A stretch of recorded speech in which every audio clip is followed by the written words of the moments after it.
सत श्री अकाल। न्यूज़ 18 पंजाब हरियाणा हिमाचल देख रहे सारे दर्शकों का स्वागत। मैं अमृत वर्दी। बुलेटिन की शुरुआत करते हैं कथित अनाज घोटाले दे नाल, जिस ते हुण आर पार की लड़ाई जो है वो देखने को मिल रही है। बिक्रम मजीठिया ने जलालपुर के भांजे ते सीधे तौर पर इल्जाम लगाए ने ते दूजे पासे भांजे के बचाव दे विच आए ने विधायक मदन लाल जलालपुर। अपने भांजे के नाल मीडिया सामने आए जलालपुर कहा घोटाले दे विच शामिल जो जसदीप है उसके नाल कोई ताल्लुक उन्हां दा नहीं है।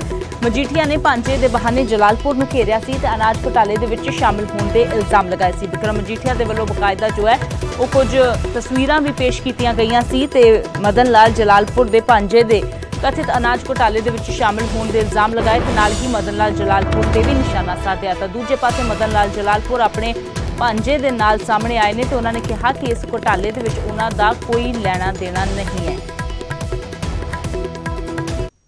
कोई भैन अंबरसर जी जसविंदर कौर जिहदा बेटा जसदीप सिंह मार्केट कमेटी च लग्या वा, जो मेरे कोल बैठे कुदरती अज आया होया, अज ही आया है तो मेरे कोल बैठा तो मैं कह सकदा मजीठीए होरां नूं जिद्दन दा सिद्धू प्रधान बनया उदन दी इन्नी हिचकिच होई पई है। उन्होंने पता भी हुण सिद्धू जिहड़ी रिपोर्ट आ नशे वाली, जिहड़ा मजीठीए ने वड्डा कारोबार पंजाब की जवानी का घाण करया, हज़ारां बच्चे नौजवान चिट्टे का नशा व्यापार करके ते मराए गए, संपत्तियां बनाईयां गईयां, हुण सारियां संपत्तियां जब्त होणगीਆਂ मजीठे दीयां। उस तो बाद मजीठीए नूं जेल जाना पैना। अज तक मजीठीआ बचा रहा अपने ताकत के नशे नाल, पैसे के जोर नाल, पर हुण मजीठे का उस दिन दूर नहीं, या तो इत्थे भज्जना पऊगा हिंदुस्तान छड्ड के, या सारी उम्र जेल दीयां रोटियां खानी पैणीआं। मदन लाल जलालपुरा जी ने उन्हां दे नाल जसदेव सिंह है जिहड़ा इन्हां दा भांजा है, और भांजे दे वास्ते सारे कानून छिके ते टंग ते एक इंस्पैक्टर नूं इस जिहड़ा भांजा ने 5,04,91,899 बोरियां का गबन किया, जिहदी अमाउंट जे कैलकुलेट करिए तो FIR च जिहड़ी FIR दर्ज हुई है इहदे च 20 करोड़ कह रहे हैं, मगर असल तौर पर जिहड़ी सारी वो करप्शन का लाइए तो कोई मिनिमम टू मिनिमम भी 26 करोड़ का उत्थे आंकड़े दसदे है। मगर एक रूल है, देखो मदन लाल जलालपुरे नूं पुछया गया कि तेरे भांजे दा ये करतूत, ते मैं बयान सुन के बड़ा हैरान होया। विधायक दे भांजे वालों करोड़ां दी कणक खुर्द-बुर्द, खुराक ते सप्लाई विभाग की टीम वालों 8 गोदामां दा जांच शुरू हुई है। एक इंस्पैक्टर नूं वध तों वध 2 गोदाम दिते जांदे, एक्ट कहंदा, रूल कहंदे आ। हुण इस अफसर च एडी खूबी खासियत की सी जसदेव सिंह ते?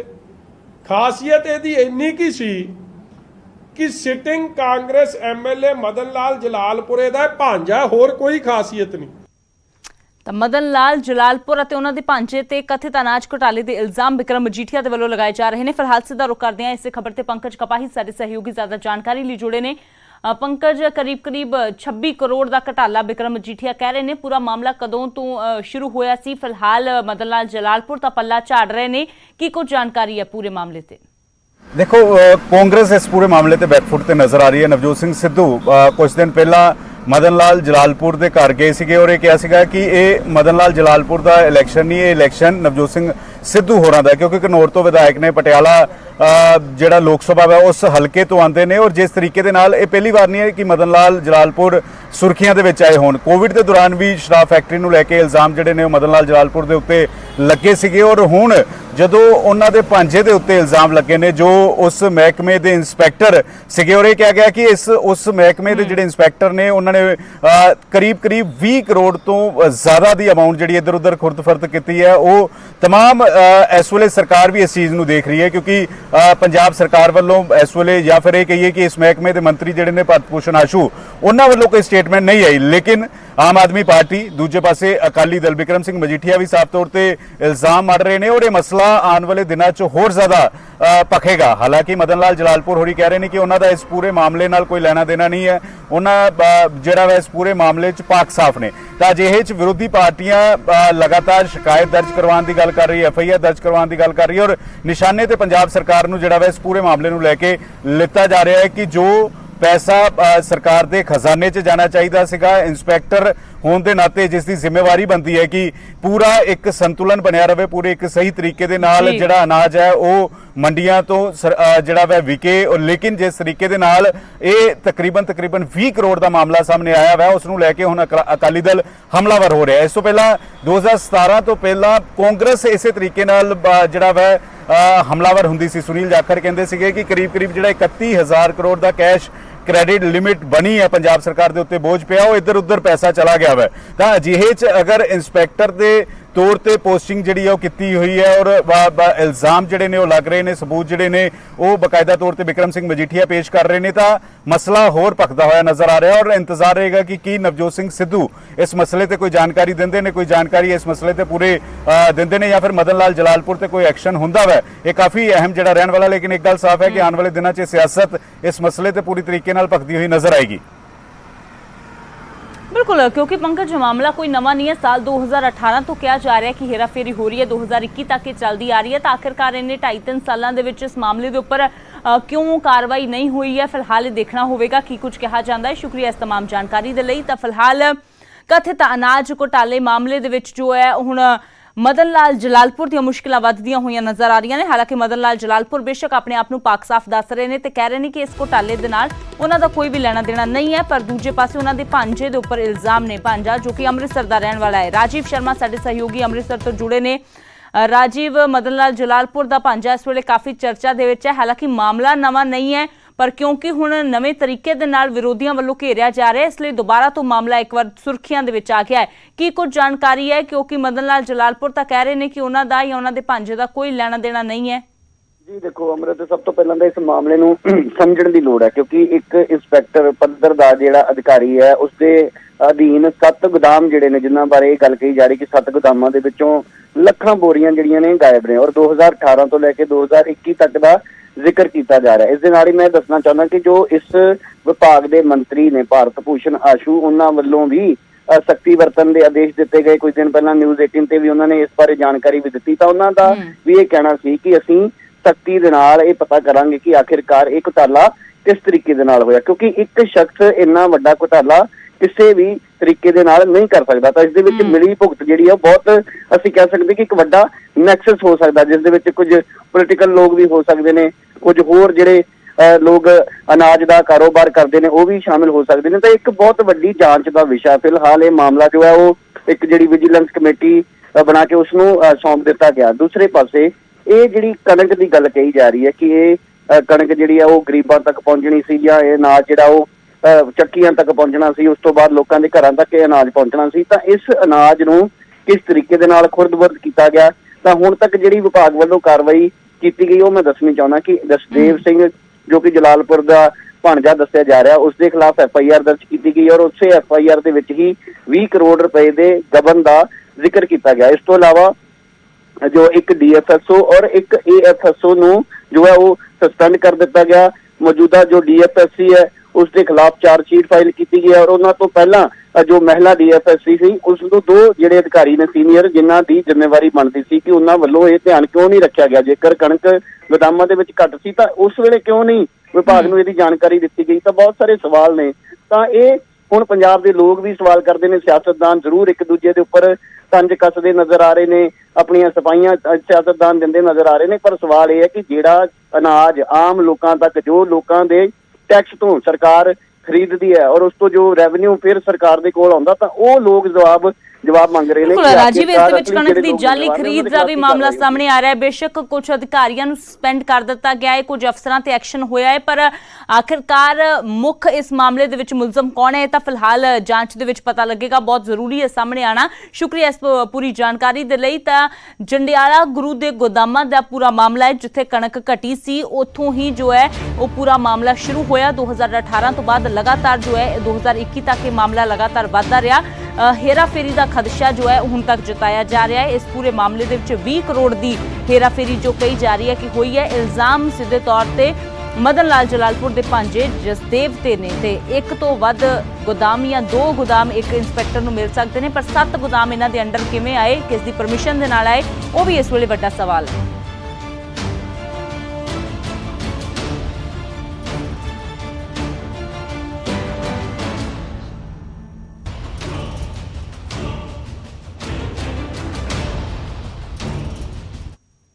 ਤੇ ਉਧਰ ਗੱਲ ਕਰਦੇ ਹਾਂ ਕਥਿਤ ਜ਼ਮੀਨ ਘੁਟਾਲੇ ਦੀ, ਜਿਸ ਦੇ ਵਿੱਚ ਕੈਪਟਨ ਦੇ ਇੱਕ ਹੋਰ ਮੰਤਰੀ ਦੀ ਮੁਸ਼ਕਿਲ ਵੱਧ ਸਕਦੀ ਹੈ। ਸੁੰਦਰ ਸ਼ਾਮ ਅਰੋੜਾ ਉਦਯੋਗ ਮੰਤਰੀ ਨੇ ਪੰਜਾਬ ਦੇ, ਜਿਨ੍ਹਾਂ ਨੂੰ ਲੋਕਪਾਲ ਨੇ ਨੋਟਿਸ ਭੇਜਿਆ ਹੈ। ਪੰਜਾਬ ਦੇ ਲੋਕਪਾਲ ਨੇ ਨੋਟਿਸ ਭੇਜ ਕੇ ਜਵਾਬ ਮੰਗਿਆ ਸੁੰਦਰ ਸ਼ਾਮ ਅਰੋੜਾ ਤੋਂ। ਦਰਅਸਲ ਵੀਰ ਦਵਿੰਦਰ ਨੇ ਜੋ ਸ਼ਿਕਾਇਤ ਕੀਤੀ ਸੀ ਤੇ ਲੋਕਪਾਲ ਨੂੰ ਕਾਰਵਾਈ ਦੀ ਗੱਲ ਆਖੀ ਸੀ, ਤੇ ਉਸੇ ਸ਼ਿਕਾਇਤ ਦੇ ਆਧਾਰ ਤੇ ਅਰੋੜਾ ਨੂੰ ਨੋਟਿਸ ਭੇਜਿਆ ਗਿਆ ਹੈ। ਮੁਹਾਲੀ ਦੀ 31 ਕਰੋੜ ਦੀ ਜ਼ਮੀਨ ਦਾ ਇਹ ਪੂਰਾ ਮਾਮਲਾ ਹੈ। ਇਸੇ ਮਾਮਲੇ ਦੇ ਵਿੱਚ ਜੋ ਨੋਟਿਸ ਹੈ ਉਹ ਹੁਣ ਲੋਕਪਾਲ ਦੇ ਵੱਲੋਂ ਸੁੰਦਰ ਸ਼ਾਮ ਅਰੋੜਾ ਦੇ ਵੱਲੋਂ ਭੇਜਿਆ ਗਿਆ। ਮਨੋਜ ਰਾਠੀ ਸਾਡੇ ਸਹਿਯੋਗੀ ਜੁੜੇ ਨੇ। ਮਨੋਜ, ਇੱਕ ਵਾਰ ਪੂਰਾ ਮਾਮਲਾ ਵੀ ਜਾਣਨਾ ਚਾਹਾਂਗੇ ਤੇ ਹੁਣ ਵੀਰ ਦਵਿੰਦਰ ਦੀ ਸ਼ਿਕਾਇਤ ਤੇ ਕਾਰਵਾਈ ਵੀ ਹੋਈ ਹੈ ਕਿ ਕੁਝ ਪੂਰੀ ਜਾਣਕਾਰੀ। देखो अमृत, ये ਜਿਹੜੇ ਐਕਸ ਡਿਪਟੀ ਸਪੀਕਰ ਨੇ ਵੀਰ ਦਵਿੰਦਰ, ਇਹਨਾਂ ਨੇ ਪਿਛਲੇ ਦਿਨਾਂ ਦਸੰਬਰ 'ਚ ਇੱਕ ਪ੍ਰੈਸ ਕਾਨਫਰੰਸ ਕੀਤੀ ਸੀ ਤੇ ਇਹਨਾਂ ਨੇ ਕੋਈ ਪ੍ਰੂਫ ਜਿਹੜੇ ਹੈ ਉਹ ਮੀਡੀਆ ਸਾਹਮਣੇ ਰੱਖੇ ਸੀ, ਜਿਹਦੇ ਵਿੱਚ ਜਿਹੜਾ ਮੋਹਾਲੀ ਦੀ 31 ਏਕੜ ਜ਼ਮੀਨ ਦਾ ਇੱਕ ਮਾਮਲਾ ਸੀਗਾ, ਜਿਹਦੇ ਵਿੱਚ ਉਹਨੇ ਜਿਹੜੇ ਐਲੀਗੇਸ਼ਨ ਲਾਏ ਸੀਗੇ ਕਿ ਜਿਹੜਾ ਇੰਡਸਟਰੀ ਮਿਨਿਸਟਰ ਹੈ ਸ਼ਾਮ ਸੁੰਦਰ ਅਰੋੜਾ ਤੇ ਹੋਰ ਉਹਦੇ ਨਾਲ ਜਿਹੜੇ 10 ਲੋਕਾਂ ਖਿਲਾਫ ਉਹਨਾਂ ਨੇ ਇਹ ਐਲੀਗੇਸ਼ਨ ਲਾਇਆ ਸੀਗਾ ਕਿ ਇਹ ਜਿਹੜੀ 31 ਏਕੜ ਜ਼ਮੀਨ ਹੈ ਉਹ 450 ਕਰੋੜ ਦਾ ਜਿਹੜਾ ਘੁਟਾਲਾ ਹੈ ਉਹ ਸਾਹਮਣੇ ਆਇਆ ਹੈ, ਜਿਹਦੇ ਵਿੱਚ ਇੰਨੀ ਮਹਿੰਗੀ ਕਾਸਟਲੀ ਜਿਹੜੀ ਜ਼ਮੀਨ ਹੈ, ਇੰਡਸਟਰੀ ਏਰੀਆ ਸਾਰਾ 31 ਏਕੜ ਦਾ ਫੇਸ 8 'ਚ, ਉਹ ਜ਼ਮੀਨ ਸਿਰਫ 90 ਕਰੋੜ ਦੀ ਜਿਹੜੀ ਹੈ ਆਪਣੇ ਬੰਦਿਆਂ ਨੂੰ ਵੇਚੀ ਗਈ, ਜਿਹਦਾ ਫਾਇਦਾ ਉਹ ਆਪਣਾ ਉਹਨਾਂ ਨੂੰ ਚੁੱਕਿਆ ਗਿਆ ਤੇ 450 ਕਰੋੜ ਦਾ ਘੁਟਾਲਾ ਜਿਹੜਾ ਦੱਸਿਆ ਗਿਆ ਸੀਗਾ। ਇਹਦੇ ਵਿੱਚ ਖੁਦ ਹੁਣ ਸਰਕਾਰ ਦੇ ਜਿਹੜੇ ਵਕੀਲ ਨੇ ਏਜੀ ਅਤੁਲ ਨੰਦਾ, ਉਹਨਾਂ ਵੱਲੋਂ ਵੀ ਇਹ ਮੰਨਿਆ ਗਿਆ ਹੈ ਕਿ 125 ਕਰੋੜ ਦਾ ਇਸ ਪੂਰੀ ਜ਼ਮੀਨ ਤੇ ਉਹਨਾਂ ਨੂੰ ਲਾਸ ਹੋਇਆ, ਯਾਨੀ ਕਿ ਨੁਕਸਾਨ ਹੋਇਆ। ਜਿਸ ਤੋਂ ਬਾਅਦ ਵੀਰ ਦਵਿੰਦਰ ਵੱਲੋਂ ਲੋਕਪਾਲ ਪੰਜਾਬ ਨੂੰ ਇਹ ਸ਼ਿਕਾਇਤ ਦਿੱਤੀ ਗਈ ਸੀ ਬੀਤੇ ਦਿਨਾਂ, ਤੇ ਉਹਨਾਂ ਦੀ ਸ਼ਿਕਾਇਤ ਤੋਂ ਬਾਅਦ ਹੁਣ ਸ਼ਾਮ ਸੁੰਦਰ ਅਰੋੜਾ ਤੇ ਉਹਨਾਂ ਦੇ ਹੋਰ ਜਿਹੜੇ 3, ਇੱਕ ਲਿਕੁਇਡੇਟਰ ਹੈਗਾ ਤੇ ਇੱਕ ਹੋਰ ਜਿਹੜਾ ਪ੍ਰਾਪਰਟੀ ਡੀਲਰ ਦੱਸਿਆ ਜਾ ਰਿਹਾ ਹੈ, ਉਹਨਾਂ ਨੂੰ ਸਮਨ ਕੀਤਾ ਗਿਆ। ਤਾਂ ਕਹਿ ਸਕਦੇ ਹਾਂ ਕਿ ਕਿਤੇ ਨਾ ਕਿਤੇ ਜਿਹੜੇ ਸ਼ਾਮ ਸੁੰਦਰ ਅਰੋੜਾ ਹੈ ਉਹ ਕਿਤੇ ਨਾ ਕਿਤੇ ਹੁਣ ਵਿਵਾਦਾਂ 'ਚ ਜ਼ਰੂਰ ਹੈ, ਕਿਉਂਕਿ ਇਸ ਤੋਂ ਪਹਿਲਾਂ ਜਦ ਦਸੰਬਰ 'ਚ ਵੀ ਇਹ ਸਾਰੀ ਪ੍ਰੈਸ ਕਾਨਫਰੰਸ ਕਰਨ ਤੋਂ ਬਾਅਦ ਜਿਹੜੇ ਡਾਕੂਮੈਂਟ ਦਿੱਤੇ ਸੀ ਤੇ ਅਸੀਂ ਸ਼ਾਮ ਸੁੰਦਰ ਅਰੋੜਾ ਨੂੰ ਵੀ ਗੱਲਬਾਤ ਪੁੱਛੀ ਸੀ ਤੇ ਉਹਨਾਂ ਵੱਲੋਂ ਸਾਫ਼ ਤੌਰ ਤੇ ਕਿਹਾ ਸੀਗਾ ਕਿ ਕਿਸੇ ਵੀ ਤਰ੍ਹਾਂ ਦੀ ਕੋਈ ਵੀ ਇਹਦੇ ਵਿੱਚ ਘੁਟਾਲਾ ਨਹੀਂ ਹੋਇਆ ਹੈ। ਉਸ ਵੇਲੇ ਤਾਂ ਕਿਸੇ ਵੀ ਤਰ੍ਹਾਂ ਦੀ ਗੜਬੜੀ ਘੁਟਾਲੇ ਦੇ ਵਿੱਚ ਸ਼ਾਮਿਲ ਹੋਣ ਤੋਂ ਸਾਫ਼ ਤੌਰ ਤੇ ਇਨਕਾਰ ਕਰ ਦਿੱਤਾ ਸੀ, ਪਰ ਹੁਣ ਦੁਬਾਰਾ ਜਦੋਂ ਮਸਲਾ ਉੱਠਿਆ ਤਾਂ ਕੀ ਕਹਿੰਦੇ ਨੇ ਸੁੰਦਰ ਸ਼ਾਮ ਅਰੋੜਾ, ਦੇਖਣਾ ਕਾਫੀ ਅਹਿਮ ਹੈ। ਸ਼ੁਕਰੀਆ ਇਸ तमाम ਜਾਣਕਾਰੀ ਦੇ ਲਈ। ਤਾਂ ਫਿਲਹਾਲ ਸੁੰਦਰ ਸ਼ਾਮ ਅਰੋੜਾ ਦੀਆਂ ਮੁਸ਼ਕਿਲਾਂ ਵੱਧ ਸਕਦੀਆਂ ਨੇ, ਕਿਉਂਕਿ ਕਥਿਤ ਜ਼ਮੀਨ ਘੁਟਾਲੇ ਦੇ ਵਿੱਚ ਵੀਰ ਦਵਿੰਦਰ ਦੇ ਵੱਲੋਂ ਲੋਕਪਾਲ ਨੂੰ ਸ਼ਿਕਾਇਤ ਕੀਤੀ ਗਈ ਸੀ ਤੇ ਹੁਣ ਉਸੇ ਸ਼ਿਕਾਇਤ ਦੇ ਆਧਾਰ ਤੇ ਅਰੋੜਾ ਨੂੰ ਨੋਟਿਸ ਲੋਕਪਾਲ ਵੱਲੋਂ ਭੇਜਿਆ ਗਿਆ ਹੈ।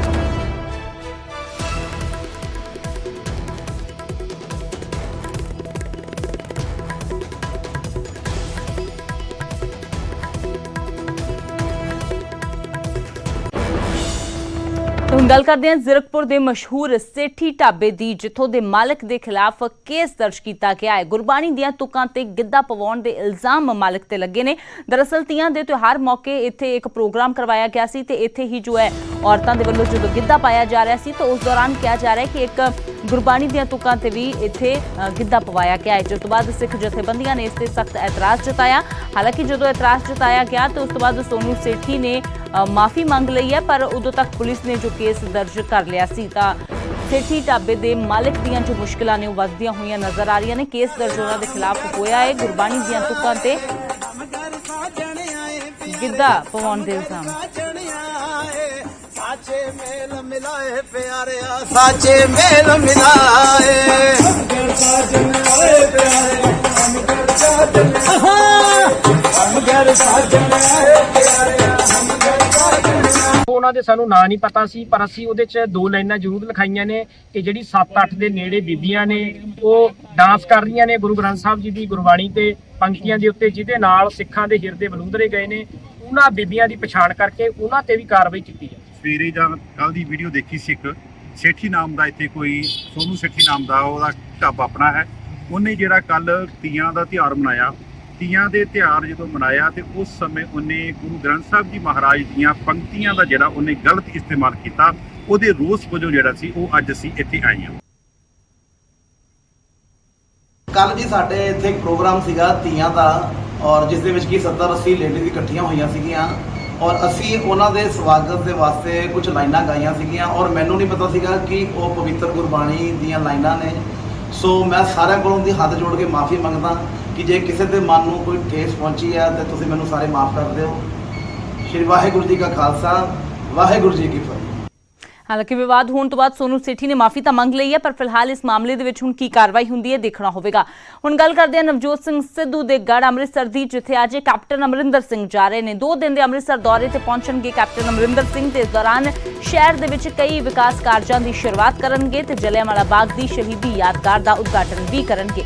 ਇਸ ਤੋਂ ਇਲਾਵਾ ਗੁਰੂ ਨਾਨਕ ਦੇਵ ਯੂਨੀਵਰਸਿਟੀ ਤੇ ਮੈਡੀਕਲ ਕਾਲਜ ਵੀ ਜਾਣਗੇ ਕੈਪਟਨ ਅਮਰਿੰਦਰ ਸਿੰਘ ਤੇ ਕੱਲ ਆਜ਼ਾਦੀ ਦਿਹਾੜੇ ਤੇ ਅੰਮ੍ਰਿਤਸਰ ਦੇ ਵਿੱਚ ਤਿਰੰਗਾ ਲਹਿਰਾਉਣਗੇ। ਤਾਂ ਨਵਜੋਤ ਸਿੰਘ ਸਿੱਧੂ ਦੇ ਗੜ੍ਹ ਦੇ ਵਿੱਚ ਤਿਰੰਗਾ ਕੈਪਟਨ ਅਮਰਿੰਦਰ ਸਿੰਘ ਦੇ ਵੱਲੋਂ ਲਹਿਰਾਇਆ ਜਾਵੇਗਾ।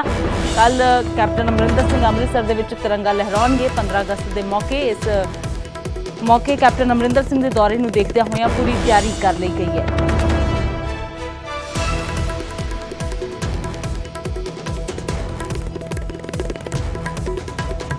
इधर दूजे पासे नवजोत सिंह सिद्धू ਦੀਆਂ ਸਰਗਰਮੀਆਂ ਵੀ ਲਗਾਤਾਰ ਜਾਰੀ ਨੇ। ਸਿੱਧੂ ਦੀਆਂ ਮੀਟਿੰਗਾਂ ਦਾ ਦੌਰ ਜਾਰੀ ਹੈ। ਸ਼ਹਿਰੀ ਵਿਧਾਇਕਾਂ ਦੇ ਨਾਲ ਕੱਲ ਨਵਜੋਤ ਸਿੰਘ ਸਿੱਧੂ ਦੀ ਮੀਟਿੰਗ ਹੋਈ ਹੈ ਤੇ ਇਸ ਮੀਟਿੰਗ ਦੇ ਵਿੱਚ ਲੋਕਾਂ ਨੂੰ ਰਾਹਤ ਦੇਣ ਦੇ ਮਸਲੇ ਉੱਠੇ ਨੇ। ਵਿਧਾਇਕਾਂ ਦੇ ਵੱਲੋਂ ਮੀਟਿੰਗ ਦੇ ਵਿੱਚ 300 ਯੂਨਿਟ ਫ੍ਰੀ ਬਿਜਲੀ ਦੇਣ ਦਾ ਮੁੱਦਾ ਉੱਠਿਆ ਹੈ।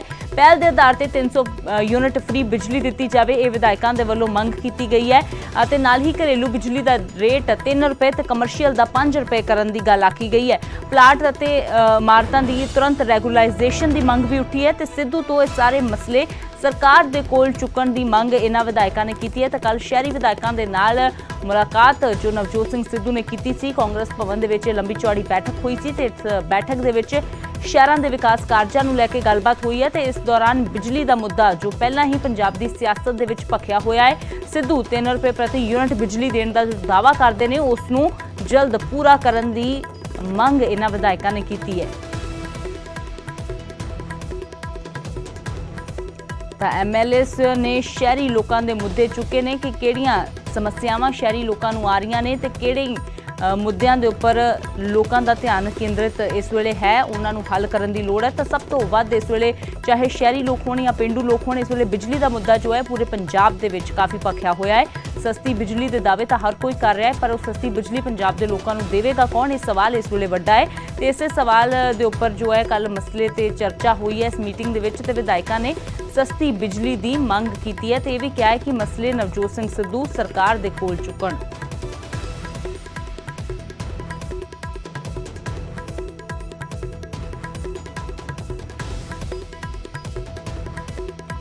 ਤਾਂ ਕੱਲ ਕਾਂਗਰਸ ਭਵਨ ਦੇ ਵਿੱਚ ਨਵਜੋਤ ਸਿੰਘ ਸਿੱਧੂ ਨੇ ਬੈਠਕ ਕੀਤੀ ਹੈ। ਸਿੱਧੂ ਦੀਆਂ ਬੈਠਕਾਂ ਦਾ ਦੌਰ ਲਗਾਤਾਰ ਜਾਰੀ ਹੈ। ਵੱਖ-ਵੱਖ ਜੋ ਖੇਤਰਾਂ ਦੇ ਵਿਧਾਇਕ ਨੇ ਉਹਨਾਂ ਦੇ ਨਾਲ ਸਿੱਧੂ ਮੀਟਿੰਗ ਕਰ ਰਹੇ ਨੇ ਤੇ ਕੱਲ ਸ਼ਹਿਰੀ ਖੇਤਰਾਂ ਦੇ ਵਿਧਾਇਕਾਂ ਦੇ ਨਾਲ ਮੀਟਿੰਗ ਹੋਈ ਹੈ।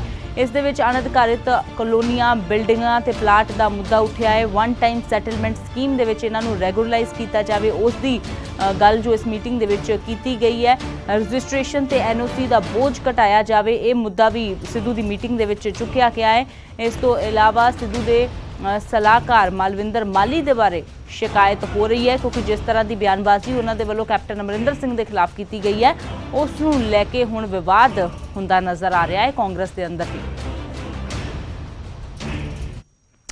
ਤੇ ਉਧਰ ਗੱਲ ਕਰਦੇ ਹਾਂ ਕਰੋਨਾ ਦੀ ਸੰਭਾਵਿਤ ਤੀਜੀ ਲਹਿਰ ਦੀ, ਜਿਸ ਤੇ ਅੱਜ ਮੰਥਨ ਕੀਤਾ ਜਾਵੇਗਾ। ਸਵੇਰੇ 11:30 ਵਜੇ ਸੀਐਮ ਕੋਵਿਡ ਰਿਵਿਊ ਮੀਟਿੰਗ ਕਰਨ ਜਾ ਰਹੇ ਨੇ ਤੇ ਇਸ ਮੀਟਿੰਗ ਦੇ ਵਿੱਚ ਤਾਜ਼ਾ ਹਾਲਾਤਾਂ ਦੀ ਸਮੀਖਿਆ ਕੀਤੀ ਜਾਵੇਗੀ। ਮੁੱਖ ਮੰਤਰੀ ਕੈਪਟਨ ਅਮਰਿੰਦਰ ਸਿੰਘ ਜਾਇਜ਼ਾ ਲੈਣਗੇ ਹਾਲਾਤਾਂ ਦਾ ਤੇ ਨਾਲ ਹੀ ਤੀਜੀ ਲਹਿਰ ਦੇ ਮੱਦੇਨਜ਼ਰ ਕਈ ਅਹਿਮ ਫੈਸਲੇ ਵੀ ਸੰਭਵ ਨੇ, ਜਿਨ੍ਹਾਂ ਦੇ ਵਿੱਚੋਂ ਸਕੂਲਾਂ ਨੂੰ ਲੈ ਕੇ ਸਰਕਾਰ ਜੋ ਹੈ ਉਹ ਵੱਡਾ ਫੈਸਲਾ ਲੈ ਸਕਦੀ ਹੈ। ਸਕੂਲਾਂ ਨੂੰ ਲੈ ਕੇ ਕੀ ਫੈਸਲਾ ਲਿਆ ਜਾਂਦਾ ਹੈ ਇਹ ਦੇਖਣਾ ਅੱਜ ਕਾਫੀ ਅਹਿਮ ਹੈ ਕਿਉਂਕਿ ਇੱਕ ਪਾਸੇ ਸਕੂਲਾਂ ਦੇ ਵਿੱਚ ਕੋਵਿਡ ਪੋਜ਼ਿਟਿਵ ਕੇਸ ਆਉਣ ਤੋਂ ਬਾਅਦ ਜਿੱਥੇ ਮਾਪਿਆਂ ਦੀ ਚਿੰਤਾ ਵਧੀ ਹੈ, ਉੱਥੇ ਸਰਕਾਰ ਵੀ ਚਿੰਤਤ ਹੈ। ਅਜਿਹੇ ਦੇ ਵਿੱਚ ਕੀ ਫੈਸਲਾ ਲਿਆ ਜਾਂਦਾ ਹੈ। ਦੂਜੇ ਪਾਸੇ ਸਿਹਤ ਮੰਤਰੀ ਛੋਟੇ ਬੱਚਿਆਂ ਦੀਆਂ ਕਲਾਸਾਂ ਬੰਦ ਕਰਨ ਨੂੰ ਲੈ ਕੇ ਸੁਝਾਅ ਦੇ ਸਕਦੇ ਨੇ ਕਿਉਂਕਿ ਸਿਹਤ ਮੰਤਰੀ ਨੇ ਕਿਹਾ ਕਿ ਛੋਟੇ ਬੱਚੇ ਆਪਣਾ ਧਿਆਨ ਨਹੀਂ ਰੱਖ ਸਕਦੇ, ਇਸ ਲਈ ਉਹਨਾਂ ਨੂੰ ਸਕੂਲ ਨਹੀਂ ਬੁਲਾਇਆ ਜਾਣਾ ਚਾਹੀਦਾ। ਤਾਂ ਇਸ ਤੋਂ ਇਲਾਵਾ ਵੀ ਅੱਜ ਇੰਤਜ਼ਾਮ ਕਿਸ ਤਰ੍ਹਾਂ ਦੇ ਨੇ, ਵੈਕਸੀਨ ਦਾ ਕੀ ਸਟੇਟਸ ਹੈ, ਇਸ ਨੂੰ ਲੈ ਕੇ ਵੀ ਅੱਜ ਪੂਰੀ ਚਰਚਾ ਹੋਵੇਗੀ ਬੈਠਕ ਦੇ ਵਿੱਚ।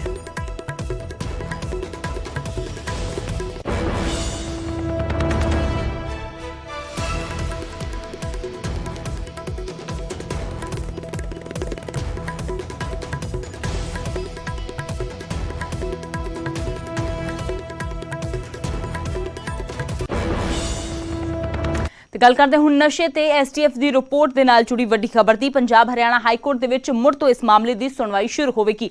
ਹਾਈ ਕੋਰਟ 27 ਅਗਸਤ ਤੋਂ ਇਸ ਪੂਰੇ ਮਾਮਲੇ ਦੀ ਸੁਣਵਾਈ ਸ਼ੁਰੂ ਕਰੇਗਾ ਤੇ ਹਾਈ ਕੋਰਟ ਨੇ ਵੀ ਸਾਫ਼ ਕੀਤਾ ਹੈ ਕਿ ਕੋਈ ਵੀ ਹੁਕਮ ਦੇਣ ਤੋਂ ਪਹਿਲਾਂ ਸਾਰੀਆਂ ਰਿਪੋਰਟਾਂ ਅਸੀਂ ਦੇਖਾਂਗੇ ਤੇ ਜਲਦ ਹੁਣ ਸੁਣਵਾਈ ਹੋਵੇਗੀ 27 ਅਗਸਤ ਤੋਂ ਸ਼ੁਰੂ। ਦਰਅਸਲ ਜਲਦ ਸੁਣਵਾਈ ਦੇ ਲਈ ਹਾਈ ਕੋਰਟ ਦੇ ਵਿੱਚ ਅਰਜ਼ੀ ਪਾਈ ਗਈ ਸੀ ਵਕੀਲ ਨਵਕਿਰਨ ਸਿੰਘ ਦੇ ਵੱਲੋਂ। ਹਾਲਾਂਕਿ ਪਹਿਲਾਂ 15 ਨਵੰਬਰ ਨੂੰ ਇਸ ਮਾਮਲੇ ਦੀ ਸੁਣਵਾਈ ਹੋਣੀ ਸੀ, ਪਰ ਨਵਕਿਰਨ ਸਿੰਘ ਦੀ ਅਰਜ਼ੀ ਤੇ ਵਿਚਾਰ ਕਰਦਿਆਂ ਹਾਈ ਕੋਰਟ ਨੇ ਇਹ ਫੈਸਲਾ ਸੁਣਾਇਆ ਹੈ ਕਿ ਹੁਣ 27 ਅਗਸਤ ਤੋਂ ਇਸ ਮਾਮਲੇ ਦੀ ਸੁਣਵਾਈ ਸ਼ੁਰੂ ਹੋਵੇਗੀ। ਹਾਈ ਕੋਰਟ 'ਚ ਅਰਜ਼ੀ ਦਾਇਰ ਕਰਕੇ ਐਸਟੀਐਫ ਦੀ ਸੀਲਬੰਦ ਰਿਪੋਰਟ ਖੋਲ੍ਹਣ ਦੀ ਵੀ ਮੰਗ ਕੀਤੀ ਗਈ ਸੀ, ਜਿਸ ਤੇ ਹਾਈ ਕੋਰਟ ਨੇ ਕੇਂਦਰ ਅਤੇ ਪੰਜਾਬ ਸਰਕਾਰ ਨੂੰ ਨੋਟਿਸ ਭੇਜ ਕੇ ਜਵਾਬ ਤਲਬ ਕੀਤਾ ਸੀ।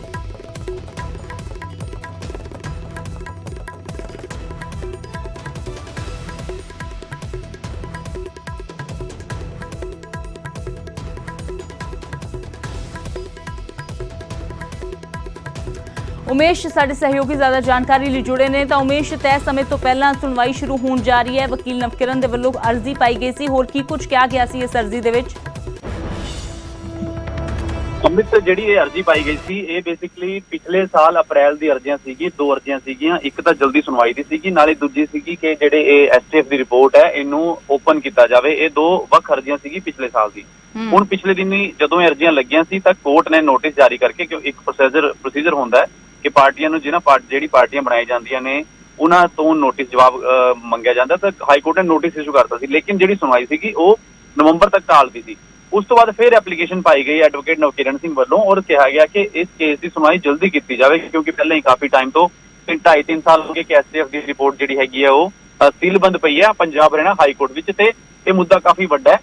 ਇਸੇ ਕਰਕੇ ਹੁਣ ਪੰਜਾਬ ਹਰਿਆਣਾ ਹਾਈ ਕੋਰਟ ਨੇ ਇਹਦੀ ਸੁਣਵਾਈ ਜਿਹੜੀ ਹੈਗੀ ਹੈ ਉਹ ਅਗਸਤ ਤੋਂ ਸ਼ੁਰੂ ਕਰਨ ਦਾ ਫੈਸਲਾ ਕੀਤਾ ਹੈ। ਔਰ ਇਹ ਵੀ ਮੰਗ ਕੀਤੀ ਗਈ ਨਵਕਿਰਨ ਸਿੰਘ ਵੱਲੋਂ ਕਿ ਜਿਹੜੀ ਐਸਟੀਐਫ ਦੀ ਰਿਪੋਰਟ ਨੂੰ ਲੈ ਕੇ ਅੰਮ੍ਰਿਤ ਵੱਡਾ ਇੱਕ ਇਸ਼ੂ ਹੈ ਕਿ ਉਹ ਸੀਲਬੰਦ ਰਿਪੋਰਟ ਹੈ ਉਹ ਓਪਨ ਹੋਣੀ ਚਾਹੀਦੀ ਹੈ, ਉਹਦੀ ਮੰਗ ਕੀਤੀ ਗਈ ਹੈ। ਤੇ ਹਾਈ ਕੋਰਟ ਨੇ ਇਹ ਵੀ ਕਿਹਾ ਹੈ ਆਪਣੇ ਰਜਿਸਟਰਾਰ ਨੂੰ ਕਿ ਜਿਹੜੀ ਉਹ ਰਿਪੋਰਟਾਂ ਹੈ ਉਹ ਪਹਿਲਾਂ ਕੋਰਟ ਨੂੰ ਦੱਸੀ ਜਾਣ, ਕਿਉਂਕਿ ਜਿਹੜਾ ਵੀ ਫੈਸਲਾ ਹੋਏਗਾ ਜਦ ਤੱਕ ਕੋਰਟ ਹੀ ਨਹੀਂ ਰਿਪੋਰਟ ਦੇਖੇਗੀ ਉਹ ਫੈਸਲਾ ਕਿੱਦਾਂ ਦੇਗੀ। ਇਸ ਕਰਕੇ ਪਹਿਲਾਂ ਹੁਣ ਲੱਗਦਾ ਕਿ ਰਿਪੋਰਟ ਜਿਹੜੀ ਹੈਗੀ ਹੈ ਉਹ ਦੇਣੀ, ਦੇਖ ਕੇ ਹੀ ਉਸ ਤੋਂ ਬਾਅਦ ਕੋਈ ਕੋਰਟ। ਬਿਲਕੁਲ ਉਮੇਸ਼, ਇਸ ਲਈ ਹਾਈ ਕੋਰਟ ਦੇ ਵੱਲੋਂ ਕਿਹਾ ਗਿਆ ਹੈ ਕਿ ਕੋਈ ਵੀ ਫੈਸਲਾ ਦੇਣ ਤੋਂ ਪਹਿਲਾਂ ਸਾਰੀਆਂ ਰਿਪੋਰਟਾਂ ਦੇਖੀਆਂ ਜਾਣਗੀਆਂ। ਫਿਲਹਾਲ ਕੀ ਕੁਝ ਹੁੰਦਾ ਹੈ ਦੇਖਣਾ ਕਾਫੀ ਅਹਿਮ ਹੈ। ਸ਼ੁਕਰੀਆ ਇਸ तमाम ਜਾਣਕਾਰੀ ਦੇ ਲਈ। ਤਾਂ ਨਸ਼ੇ ਤੇ ਐਸਟੀਐਫ ਦੀ ਰਿਪੋਰਟ ਤੇ ਪੂਰੇ ਮਾਮਲੇ ਤੇ ਹੁਣ ਪੰਜਾਬ ਹਰਿਆਣਾ ਹਾਈ ਕੋਰਟ ਦੇ ਵਿੱਚ ਸੁਣਵਾਈ ਸ਼ੁਰੂ ਹੋਵੇਗੀ ਮੁੜ ਤੋਂ। 27 ਅਗਸਤ ਤੋਂ ਇਹ ਸੁਣਵਾਈ ਜੋ ਹੈ ਉਹ ਸ਼ੁਰੂ ਹੋਣ ਜਾ ਰਹੀ ਹੈ।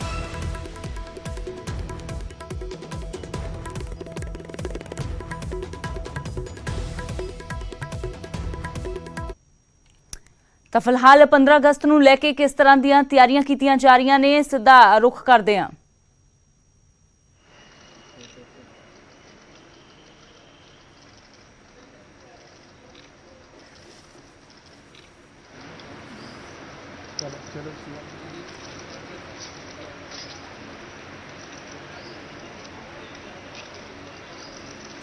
ਤਾਂ ਪਾਕਿਸਤਾਨ ਦੇ ਅੱਜ ਆਜ਼ਾਦੀ ਦਿਹਾੜੇ ਦੀ ਵਧਾਈ ਦਿੱਤੀ ਜਾ ਰਹੀ ਹੈ।